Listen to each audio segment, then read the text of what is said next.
Dahil sa mas pinekting na kampanya kontra sa mga pinirata at pinekeng mga paninda, inalis na Amerika ang Pilipinas sa listahan ng mga bansang may maluwag na pagpapatupad ng batas kaugnay sa intellectual property rights.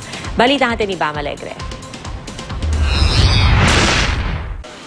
Sako-sako ang nakatambak ng mga piniratang DVD at Blu-ray sa opisina ng Optical Media Board. Patuloy ang operasyon ng mga otoridad sa pagkumpiska ng mga pekeng paninda. At ang mga hakbang na ito, isa sa mga dahilan kaya natanggal na ang Pilipinas sa Special 301 Watch List ng Estados Unidos.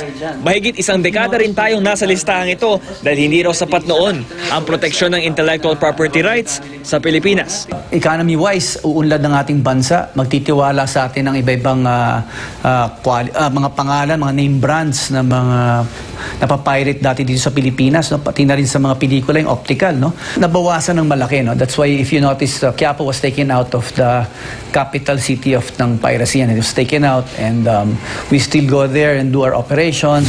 Batid ng mga otoridad na may mga nagtitinda pa rin ng pirated DVD at Blu-ray. Kaya bukod sa pagkumpiska, nakikipagdialogo rin sila sa mga nagtitinda.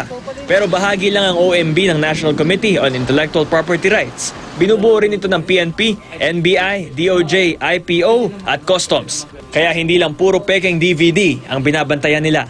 Yung intellectual property, more or less tatlong sinasakop yan. Yung unang patent. Yung mga patent, yung mga invention, yung mga utility model, industrial design. Yung pangalawa, yung trademark, yung mga tatak, yung mga peke na damit, peke na sapatos, peke na makeup, yun ang nakocover ng trademark. And yung pangatlo, yung copyright yung sinasabi. So ano yung copyright? Music, film, libro, or sculpture. Ayon sa IPO, ang pinakamataas na parusa para sa copyright infringement dito sa Pilipinas ay multa hanggang 1.5 million pesos at pagkakakulong na hanggang 6 na taon. Sa mga mahilig naman mag-download ng digital content tulad ng mga pelikula at musika, hinay-hinay lang. Kung halimbawa, pinasa mo sa ibang tao na hindi ka naman authorized at naapektuhan yung merkado ng isang bagay, ano na yan? Medyo masasabi natin na tagilid na yan. Bam Alegre, GMA News.